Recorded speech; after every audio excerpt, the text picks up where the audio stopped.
Good morning বন্ধুরা। সকাল সকাল আয়নার সামনে বসে পড়েছি। আমার হচ্ছে মানে মেন কাজ হচ্ছে সকালবেলা ঘুম থেকে উঠে গিয়ে নিজে ফ্রেশ হও, আয়নার সামনে বসে চুল আঁচড়াও, মুখে যত্ন করো। কে আছে সকালবেলা ঘুম থেকে উঠলে বাসি কাজ সেরে? আমি সকালবেলা ঘুম থেকে উঠলে প্রথমে মুখে কি লাগাবো? মুখে অবশ্য কিছু লাগাই না, নারকোল তেল লাগাই, তো ওটা লাগাবো আগে।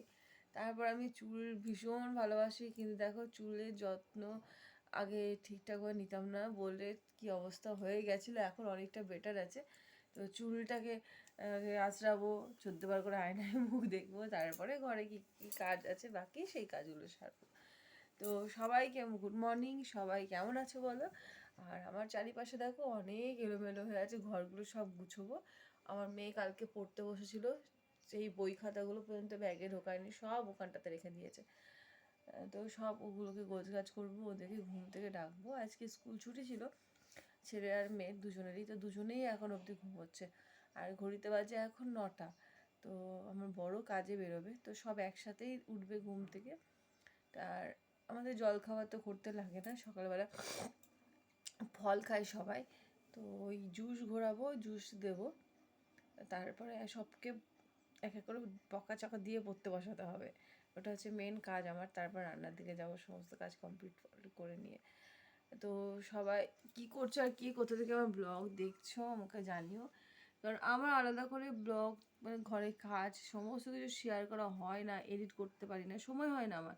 আর তার থেকেও বড় কথা হচ্ছে আমার তো যেই ফোনটা ছিল, হ্যাঁ সেটা নাই বা বললাম, ছেড়ে দাও। এই ফোনটাতে যেটাতে ব্লগ করছি সেই ফোনটাতে হচ্ছে ক্যামেরা কোয়ালিটি খুব একটা ভালো না। আমি যে জোরে কথা বলি সেটা হয়তো তোমরা শুনতে পাবে না, এই একটা সমস্যা। এখন দেখা যাক কতদিন চালাতে পারি এটা দিয়ে। তো তোমরা পাশে থাকো, আর কিছু চাই না। তোমরা পাশে থাকলেই আবার ঠিক সব কিছুই মানে যেগুলো কষ্ট পাচ্ছে আমি দুদিন আগে ব্লগে বলেছিলাম সমস্ত কিছু ঠিক হয়ে যাবে। তোমরা সাথ দাও, পাশে থাকো, আর কিছু লাগবে না। তো চলো, এখন তো আমি চুলটা আঁচড়াই। আর আমি না এত বেশি চুল ভালোবাসি, সারাক্ষণ ইউটিউব দেখি যে চুলে কী করলে কী হয় না হয়, আর সেগুলো বাড়িতে ট্রাই করি সারাক্ষণ। করলে আমার বড় বলে কি তুমি কি সারাক্ষণ চুলের মধ্যে কী মেখে থাকো?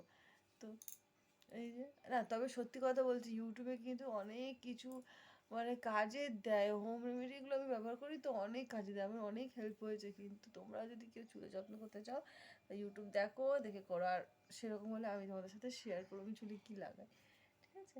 তো চলো দেখা হচ্ছে একটু পরে, ততক্ষণ একটুখানি চুল শরীরে রূপচর্চা করে নিই, ঠিক আছে? রূপচর্চা করে নিয়ে তারপরে যখন কাজ ফাজ করবো তখন তোমাদের সাথে শেয়ার করবো।